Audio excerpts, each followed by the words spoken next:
तेलंगाना में 5 वंदे भारत और 6 अमृत भारत ट्रेनें भी चल रही हैं। Kazipet Vijayawada multi tracking project के कुछ सेक्शन का लोकार्पण हुआ है। इसके अलावा Kazipet rail under bypass line का भी राष्ट्र को समर्पित की गई है। लेकिन अब आज समय की ये भी मांग है कि पेट्रोल, डीजल, गैस ऐसी चीजों का बहुत संयम से इस्तेमाल करें। साथियों, बीते 12 वर्षों में भारत सरकार की बहुत बड़ी प्राथमिकता आधुनिक कनेक्टिविटी भी रही है। रोड्स हो,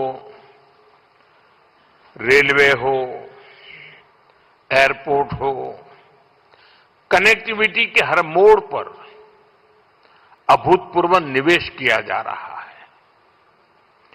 करीब 2.25 लाख करोड़ रुपए की इन्वेस्टमेंट सिर्फ और सिर्फ वर्षों में तेलंगाना में नेशनल हाईवे का नेटवर्क डबल हुआ है। तेलंगाना और कर्नाटका को जोड़ने वाले नेशनल हाईवे के चौड़ीकरण से बहुत सुविधा होगी। इससे ट्रेवल टाइम कम होगा और किराए भाड़े में भी बचत होगी। साथियों, साल 2014 से पहले अविभाजित आंध्र प्रदेश के लिए 1,000 करोड़ रुपए से भी कम का रेलवे बजट होता था। रेवंता जी सुन रहे हैं ना?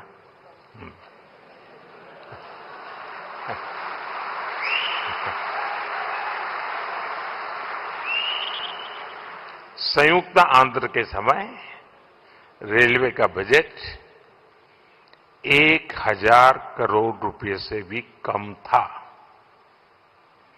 आज सिर्फ संयुक्त आंध्र की बात नहीं कर रहा, आज सिर्फ तेलंगाना 50,000 करोड़ रुपए के रेल प्रोजेक्ट्स पर यहां काम चल रहा है।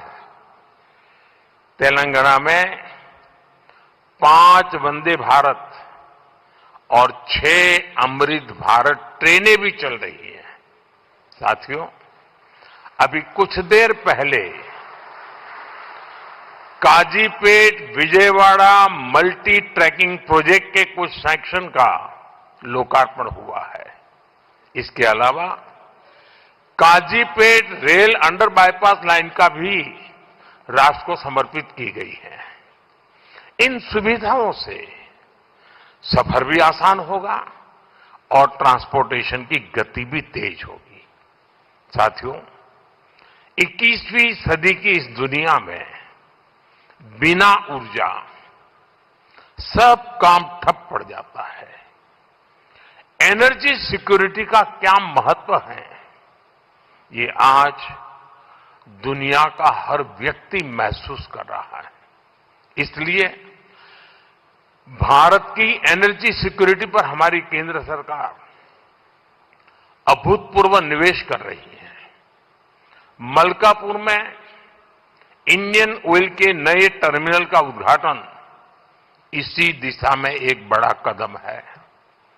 यह टर्मिनल तेलंगाना की बढ़ती एनर्जी नीड्स को पूरा करेगा, सप्लाई चेन को मजबूत करेगा। साथियों, बीते सालों में सोलर पावर के मामले में भारत दुनिया के टॉप देशों में पहुंच चुका है।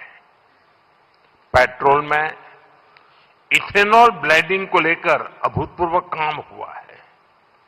पहले हमने 100% एलपीजी कवरेज पर फोकस किया, अब हम पाइप से सस्ती गैस पर फोकस कर रहे हैं। सीएनजी आधारित व्यवस्था को प्रमोट कर रहे हैं। ऐसे तमाम प्रयासों के कारण भारत इस बहुत बड़े वैश्विक ऊर्जा संकट का सामना कर रहा है। लेकिन अब आज समय की ये भी मांग है कि पेट्रोल, डीजल, गैस ऐसी चीजों का बहुत संयम से इस्तेमाल करें। जो एनर्जी प्रोडक्ट हम विदेशों से मंगाते हैं, हमें प्रयास करना है कि जितनी जरूरत है उतना ही उपयोग करें। इससे विदेशी मुद्रा की भी बचत होगी और युद्ध के संकट से होने वाले दुष्प्रभाव को भी कम किया जा सकेगा।